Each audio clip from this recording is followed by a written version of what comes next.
Welcome to the Scott Townsend Show, brought to you by Dietzo Man Productions. Hey, this is Scott Townsend. Welcome back to the Scott Townsend Show. And today I have with me special guest, Mr. Movember, Max Skinner, Community Development Manager with Movember, the organization. And Max, how's it going? It's going well, Scott. Really appreciate the opportunity to speak on men's health and represent Movember. So where are you coming to us from?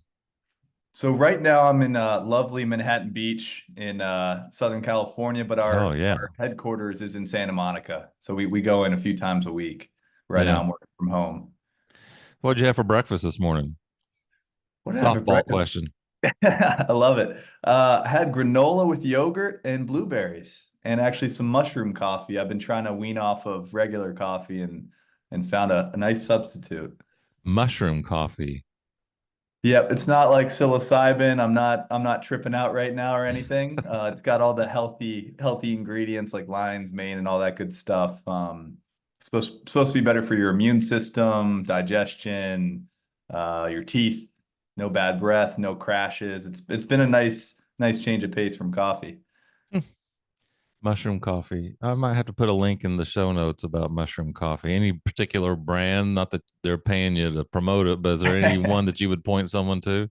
Yeah, there's mud water. It's a good one. I use something called Rise, Ryze. Tastes, it's a little earthy at first, but you throw in some creamer, some sugar, and you get used to it pretty quick. But I'm a huge advocate for it, honestly. That's cool. So to Movember. So you and I have been trying to get connected since November, I think it was, or even before in October. And it's my fault. I always wait till the last minute. For the last couple of years, I wait till October and invite someone on the podcast. And of course, you guys are slammed in October and especially November.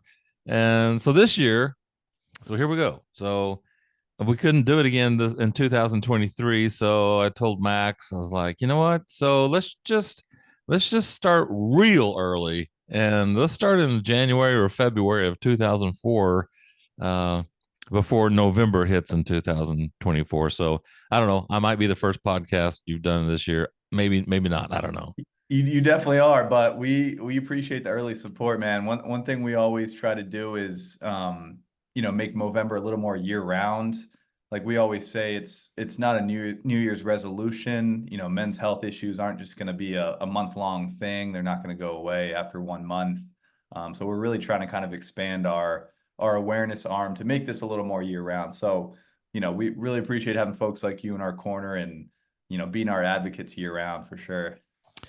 You got involved with Movember. How did you Yeah. So came from a personal connection, like a lot of my colleagues and coworkers. We've all been touched by some of the causes that we represent. So I've been in the nonprofit fundraising space for just over 5 years now. I was living in Boston before moving out to LA and working at Movember.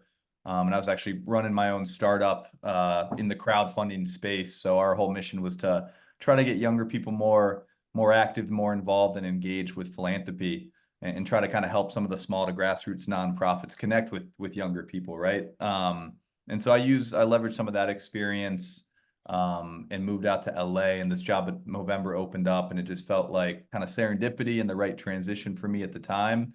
But as I mentioned, I have a personal connection to it. The reason I got involved in nonprofit work, particularly in the mental health awareness space, was due to tragedy in my life. Unfortunately, I lost my mother to suicide when I was 21, so about 10 years ago. I lost a fraternity brother years after to suicide, and so that was that's a cause that's near and dear to my heart. And it's at the end of the day, it's incredibly gratifying to work at an organization, as particularly a cause that I care so much about. So, that everyone has a why, everyone has a motivation, and all we can really do in this life is turn those horrible experiences into something positive.